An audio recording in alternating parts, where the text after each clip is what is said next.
you so much for joining us today. My name is Carol. I do the morning show with Jason, and we're on 5:30 to 9 every day. We're so excited about Operation Christmas Child and National Collection Week. We are asking you to help us pack 500 virtual boxes, and you can find out how to do that at thelightfm.org. We wanted you to know why packing a shoebox is important, so we've invited our friend Alex to be a part of our conversation today, because Alex not only received a box, but now delivers boxes as well. Welcome, Alex. Glad to have you today. Yeah, thank you so much, Carol. Thank you, Jason, for for having me, and I'm excited to share the impact of Operation Christmas Child. We are so excited to have you, Alex. So I understand that you received an Operation Christmas Child shoebox gift when you were living in Rwanda. So what was your life like as a child there? Yeah, when I received an Operation Christmas Child shoebox while living in Rwanda, it was a time when I had just lost a lot of people that I loved, and due to the hatred that was created between the two tribes. And that hatred continued to grow to the point where it burst out into a genocide against the Tutsi tribe. So that hatred continued to grow, and that genocide took more than 1 million people. 1 million people got killed, and over 400,000 orphans were left to run in the country. And it was just a hard time, devastating time. The people who were killed as well included my grandmother and my uncle. And me and my brother and my sister, we would run from family to family. But at the end of this genocide, I was put in an orphanage. And while I was in this orphanage, right after the genocide ended, Samaritan's Purse responded to help people of Rwanda. During that time, the genocide was a disaster happening. So, you know, the Samaritan's Purse responds to different disasters around the world and around the country. So they responded, and they brought Operation Christmas Child shoeboxes to our orphanage. You know, imagine 250 children receiving a gift for the very first time.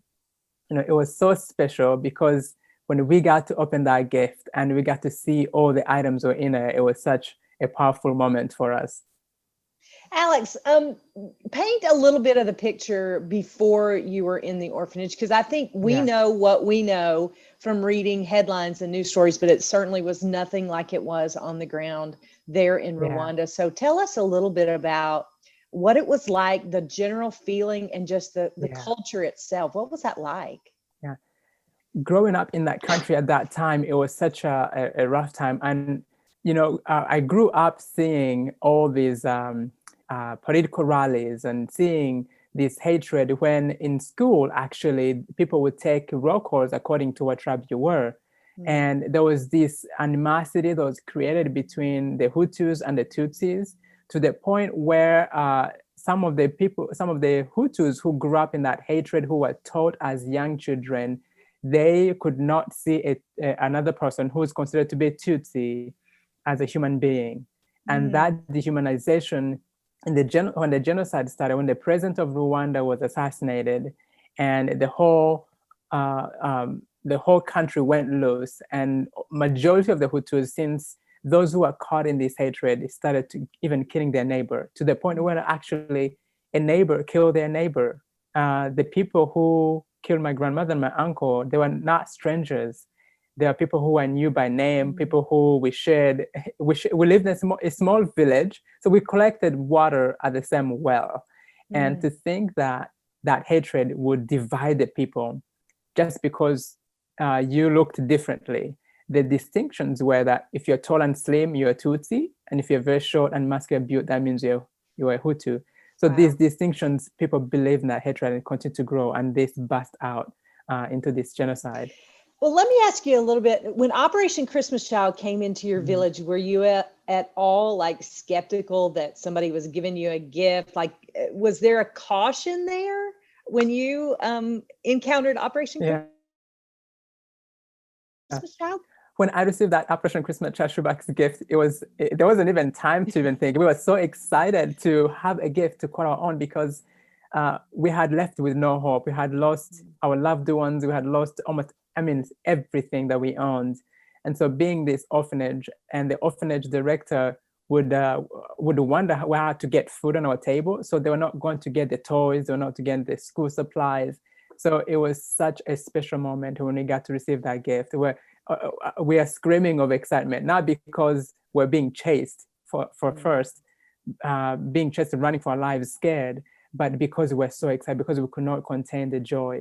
And the beautiful of that Operation Christmas Child shoebox gift is that it went beyond the tangible items that we could hold. Well, Alex, thank you for sharing just a part of your story with us. So I'd love to know, when you received that shoebox, what were a couple of the items that stick out in your mind that you've received, and how did they impact and change your life? Yeah. When we opened that Operation Christmas Child shoebox gift, it was an excitement moment. I remember as I dug deep into this the shoebox, I saw school supplies, these fun pencils and coloring books, hygiene items, soap, and this toothbrush, and then washcloth, socks. As I dug deep though into the shoebox, I saw one of my favorite items, and that was a hair comb. I would keep this hair comb for the next 3 years. It was with me in my pocket everywhere I went. And so you can imagine that this is how special each and every item that is packed in the shoebox is, because it put a smile on my face. But that shoebox planted that seed on hope and love of Jesus Christ. And that is what I still have today, even though the tangible items, the toys, the soccer ball, the washcloths are all gone. I still have that hope and love of Jesus Christ. So now we see you with an Operation Christmas Child logo on your shirt. You've actually been back to deliver boxes to Rwanda. Tell us about that. Yeah. In 2013, I got an opportunity to go back to Rwanda with Operation Christmas Child, and we got to deliver shoe boxes in the same orphanage that I grew up in.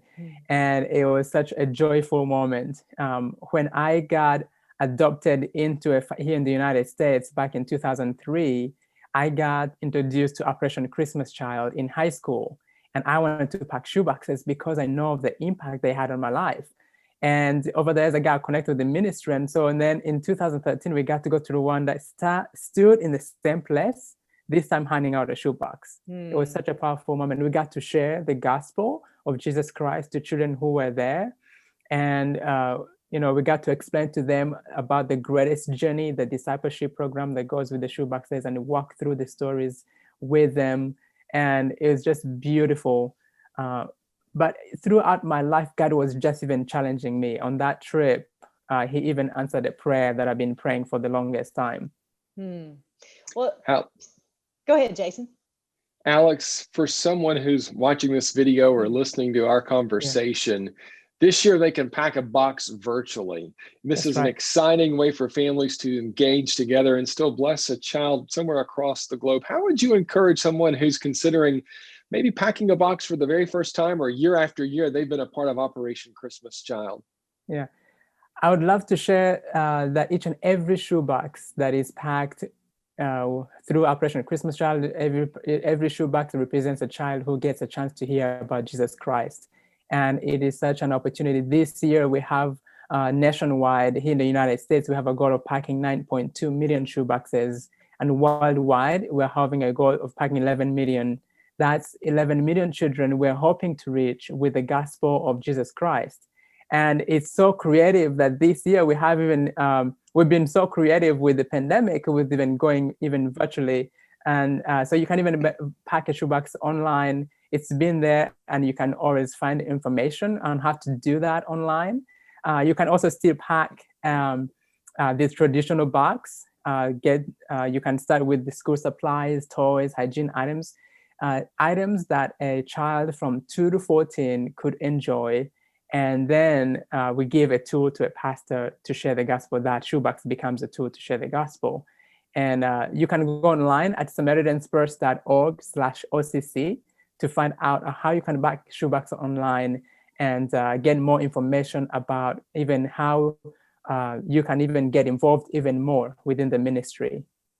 Well, Alex, it is our prayer that the shoe boxes that are packed by our listeners and our viewers today are going to reach people like you. Hearing your story is amazing, and it just reiterates to me how important it is to pack a shoe box this year, now more than ever before, to reach 11 million children with the gospel of Jesus Christ. Wow, that could change our world. And so if you're looking for a way today to change the world, here it is. Pack a shoebox this year for Operation Christmas Child. Alex, thank you so much for your time today.